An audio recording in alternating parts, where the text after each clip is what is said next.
because someone who trusts lets things happen.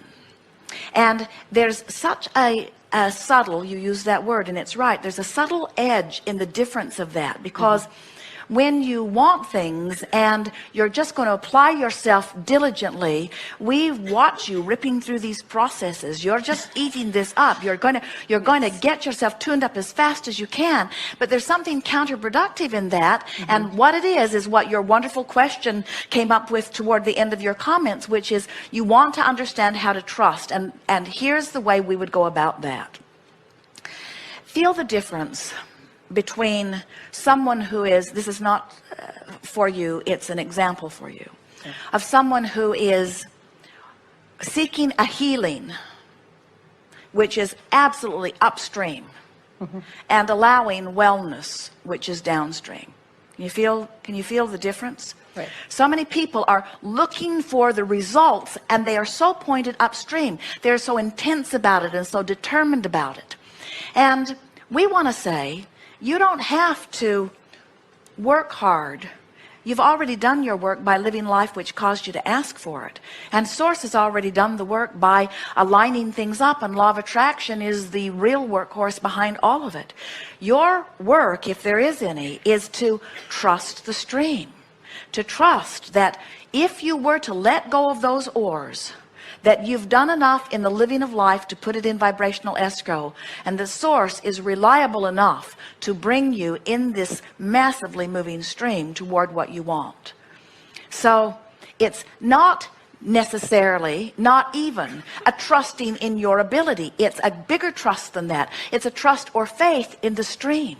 And what we have given you as a result of what you've been reading, we've given you a framework in which you now understand the current of the universe, you see.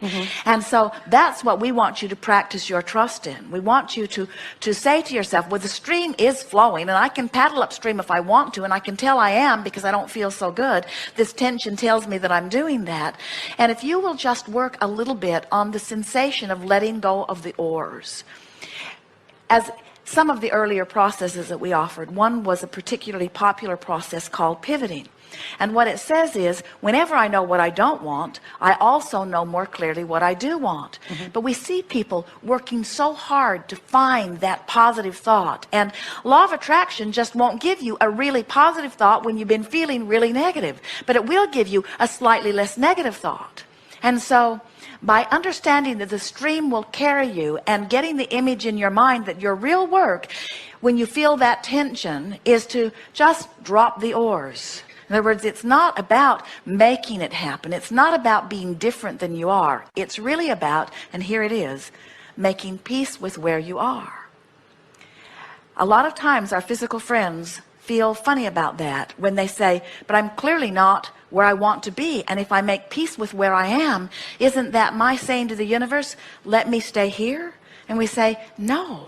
When you make peace with where you are, you stop resistance, and then you can really go to where you want to be, you see.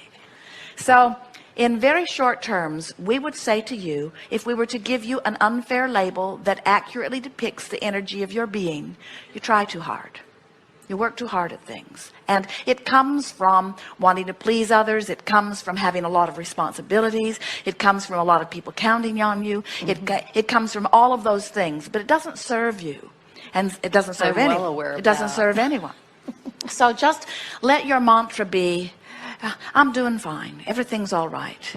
That words, in the same way that you would soothe anyone, soothe yourself. It's all right. I'm doing just fine. No big thing here. Jerry and Esther have a dear friend who says, there's nothing serious going on here. No matter what, there's nothing serious going on here.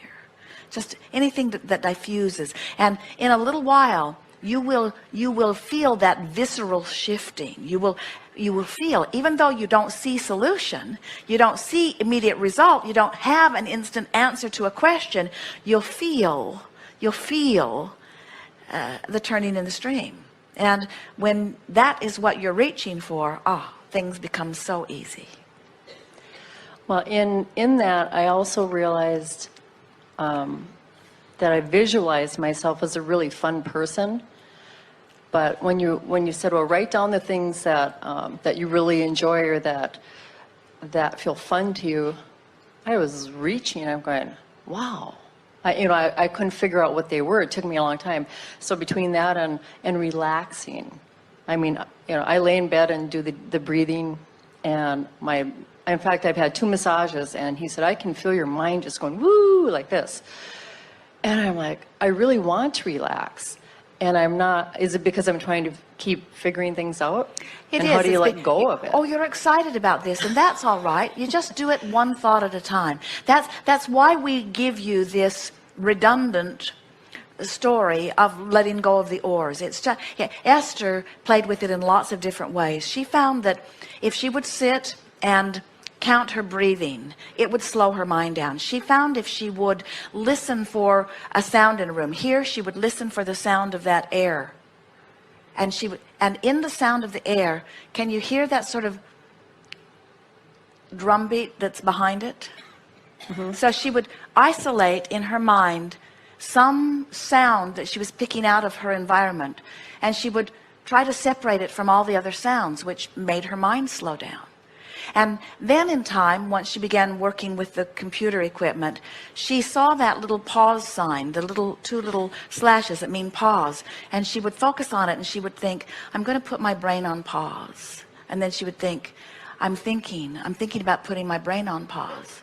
But thinking about putting her brain on pause is far different than thinking about how to save the rainforest or thinking about how to solve someone's dilemma. In other words, so you're looking for less stimulating thoughts. That's all you're looking for. You're just looking for a way to give yourself a sensation of relief, and not always just at the time that you're looking for that. You're wanting to show yourself that you have the ability to focus. That's all it is. So you are very receptive to energy. Even the fact that you're receiving blocks of thought, you're receptive to energy, which means we imagine bookstores drive you pretty much insane. In other words, when you walk into an environment where there's a lot of energy and you're picking up on all of it, it can feel very chaotic, and you wouldn't feel any ease until you actually focus on something. Mm-hmm. And so the exercise of focusing your mind will stop that scattered sort of feeling. The exercise, there's someone now. the Put them on pause. The exercise of quieting your mind is only an exercise of focus. That's all it is. And which sounds sort of opposite, doesn't it? Because it sounds like what we're saying is, don't think about anything. And then we say, and to quiet your mind, think about something. And what we're saying is, as you think about something, it quiets your mind from all of those other things that you're thinking about. Here's an example. Have you ever been moving about your day, and you're thinking of all kinds of things that you need to do, or that you need to pick up at the grocery store, errands that you need to run, and they're sort of all buzzing around in your mind, and then you have the good sense to get a piece of paper and start writing them down. I do that every day. And as you write it down, it releases the chaos from your mind and puts it on the paper. It's sort of, but what it really is doing is causing you to focus. Then, the majority of time, you forget to take the list with you. But when you're there, you remember everything on the list because you focused, you see. Focus is the key to feeling good, because you are vibration, and focusing is tending to your vibration. And if you're not deliberately thinking thoughts, the thoughts that are buzzing around you will give you the sensation of thinking you. When you walk into a room of people who are thinking a lot of different things, and you're not focused upon something, you don't have intentions of your own, but you're open to vibration, it can be a very chaotic experience for you, you see. Well, why, when I was deliberately thinking while I was having the massage, I am really relaxing, and I was doing deep breathing, and I wasn't getting there. Well, again, you are getting there little by little. I am? You don't Okay. ask for a complete personality transplant overnight. And how about a lobotomy? You wouldn't Would like that it. help? You wouldn't like it. It's not me. I couldn't create anything then. You would, but you'd be starting way over. Okay. we want to go back to something that you said. But when you're trying hard to quiet your mind and even struggling in that, that's that feeling of trying too hard. And so now you want to focus on something. Fine. So pretend that your bed that you are lying on is a foam cushion, and imagine that it is so absorbing that it is literally absorbing you into it. Or imagine that it is floating on a swimming pool, and feel the flotation of it. In other words, find something to fixate on, and you'll discover that you can wind your mind down very, very quickly. And it's interesting because deliberate creation seems like focusing, and what we're wanting you to understand is that you've been focusing as you've been moving through the contrast of life. You know what you don't want, you know what you do want. You're focusing all the time. Now the work is quieting the mind so that you're stopping any resistant thoughts, so that you can then feel the impulse to move toward what's waiting for you in vibrational escrow. Well, and I know all of that because that's what I've been studying.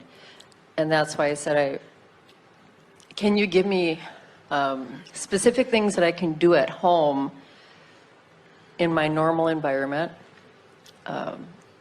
Not specific things, but specific attitudes. And this is the thing that we most want you to hear. And everything else that we've said here is much less important than this. And in fact, some of what we've said already here almost flies in the face of this. So listen and you'll see what we're getting at.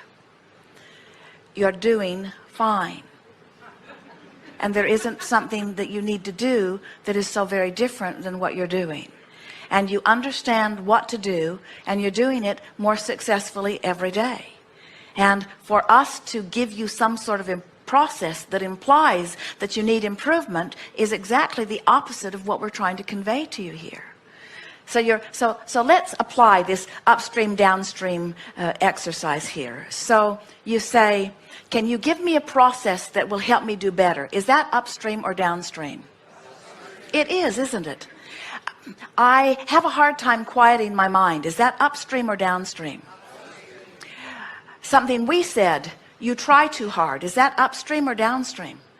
Definitely It is, upstream. isn't it? So now let's reach for some downstream statements.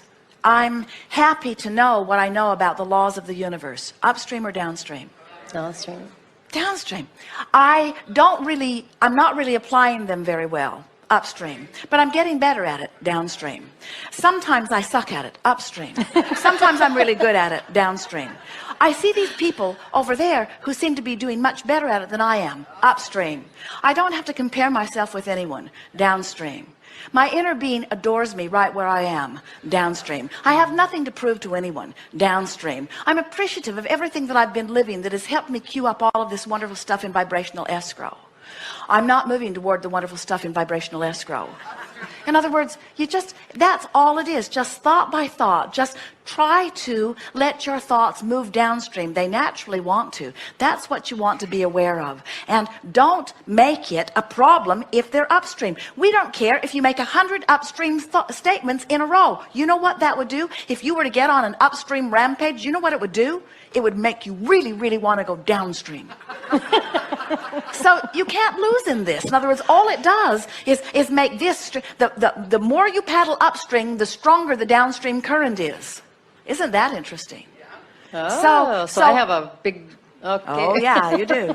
So the minute you let go of the oar, which is why you want to meditate or quiet your mind or appreciate, that fast moving current pulls you in the direction of what you want. Very good. Thank you. Yes, indeed.